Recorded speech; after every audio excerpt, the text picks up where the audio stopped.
Précieux téléspectateurs, bienvenue à notre émission Lampe Plus.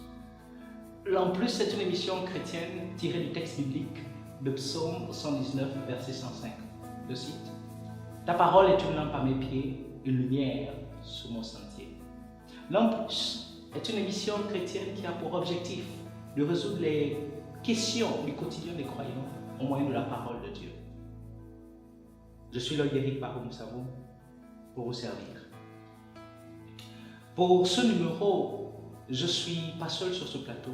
Je suis accompagné d'un bien-aimé en Christ, d'un frère qui a donné sa vie au Seigneur et qui va nous faire l'honneur, le privilège de se présenter. Bien-aimé, merci. Le public veut vous connaître. Je tiens dans un premier temps à rendre grâce à Dieu pour la grâce qu'il me fait d'être en ce lieu et vous dire merci pour le privilège que vous m'accordez de passer à votre émission. C'est un plaisir pour nous. Pour me présenter, je m'appelle Camille Simongoy, chrétien de l'église Bethany au Gabon. Et ici à Accra, je fréquente l'église Manamichi. Je vois que vous êtes marié. Effectivement, je suis marié depuis près de 2 ans avec une charmante femme venant du Cameroun.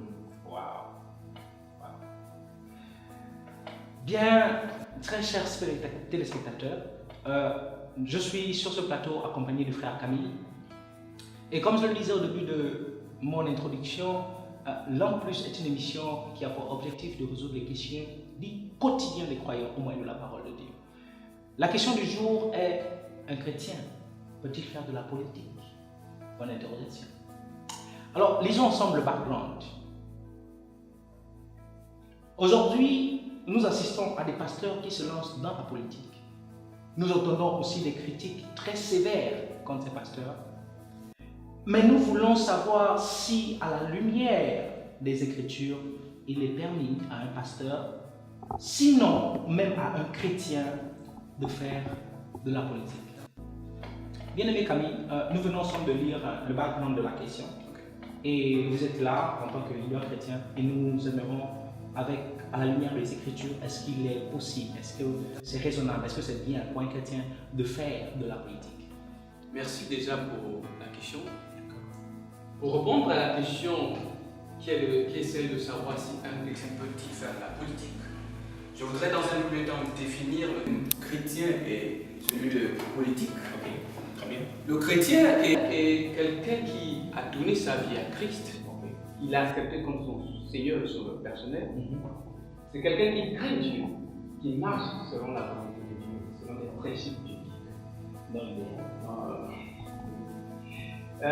Faire de la politique, c'est la gestion de la communauté.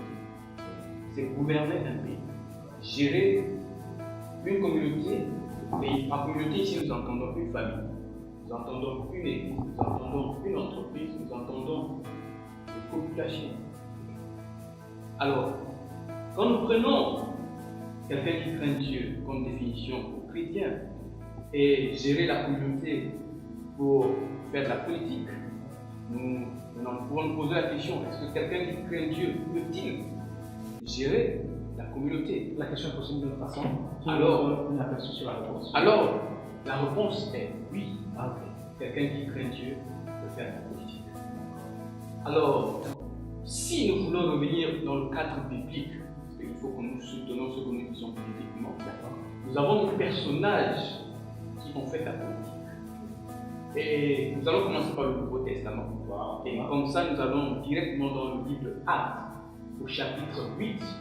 La Bible nous parle de l'énigme éthiopien, quelqu'un qui était ministre de la reine d'Éthiopie, quelqu'un que l'Esprit va transporter Philippe et permettre qu'il se rencontre. Et Philippe lui prêche l'évangile, et il donne sa vie à Christ, et plus tard il se baptise, ce qui est éthiopien, et devient chrétien normalement. Donc la question que nous nous posons, est-ce qu'après avoir donné sa vie à Christ, il a démissionné de ses fonctions de ministre? Il ne veut pas venir dessus, mais on peut dire qu'il reste dans ses fonctions. Alors, nous avons également Corneille, toujours dans le livre de Actes, au chapitre 10, qui est un homme qui craint Dieu, un homme qui fait des aumônes, qui est pieux, un homme dont la nation juive rendait un bon témoignage. Alors, je me suis posé la question si Corneille n'était que n'avait que la responsabilité de 100 personnes, 100 soldats, comment est-ce que la nation d'Israël pouvait le connaître? Parce que la Bible parle de la nation d'Israël, la nation juive qui le rendait le lui un bon témoignage. Donc ça veut dire qu'au-delà du fait qu'il était centenier, il avait des responsabilités un peu plus larges. Nous avons dans l'Ancien Testament l'exemple connu de tous, de Joseph, dans Genèse 45, il devient gouverneur en Égypte, et aujourd'hui que nous appelons Premier ministre. Exactement. Nous avons l'exemple de David qui est roi d'Israël et qui établit au-dessus de lui des ministres d'État. La Bible, dans 2 Samuel, au chapitre 8 et au chapitre 20, nous parle clairement que David a établi des hommes ministres d'État. Okay? Nous avons l'exemple de Salomon et ses hommes que nous voyons dans 1 roi, chapitre 4, à partir du verset 1 jusqu'au verset 5. La Bible dit que Salomon était roi et il a établi également ici des ministres d'État, des personnes qui travaillaient dans le sens de gérer les affaires de la communauté.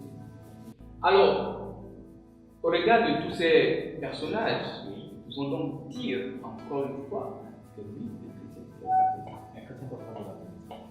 Très bien. Précieux téléspectateurs, comme nous venons de l'entendre sur la question d'un chrétien peut-il faire de la politique, avec notre bien-aimé Camille, nous avons pu, il nous a bien indiqué sur la question. Au sortir de son intervention, nous pouvons dire exactement oui, un chrétien peut faire de la politique. Bien-aimé Camille, avant de terminer l'émission, parce que la question est résolue, avez-vous un mot à dire au public? Alors, avant de terminer, avant de conclure, permettez-moi de relever cet équivoque, parce que les gens, tout à l'heure, quand vous avez fait le background, vous avez parlé d'un pasteur qui fait de la politique. Oui. Alors, nous avons dit tout à l'heure qu'un chrétien peut faire de la politique. Un pasteur étant chrétien, il peut faire de la politique. Okay. Alors, le problème ici est celui de savoir est-ce qu'un pasteur engagé pleinement dans le ministère peut également s'engager pleinement dans la politique. Les deux offices lui demandant beaucoup de responsabilités, beaucoup d'engagement, ce sera un peu difficile pour le pasteur de faire de la politique en même temps. Mais ça n'empêche qu'un pasteur ne puisse pas faire. Donc, un pasteur peut faire la politique. Très bien. En conclusion, je voudrais prendre 2 passages bibliques. Le premier est tiré du livre de Psaume au chapitre 33, verset 12a. La Bible dit: heureuse la nation dont l'Éternel est Dieu. Et je me suis posé la question, comment est-ce qu'une nation peut avoir pour Dieu l'Éternel si ce sont des païens qui gouvernent? Dans le livre de Proverbes, au chapitre 14, verset 34, la Bible dit: la justice élève une nation, mais le péché est la honte des peuples.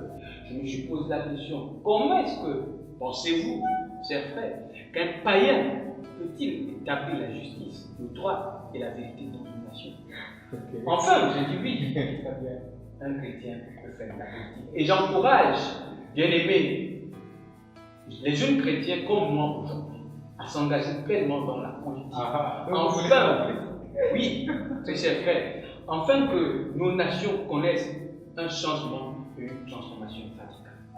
Merci beaucoup, bien-aimé Camille. Merci.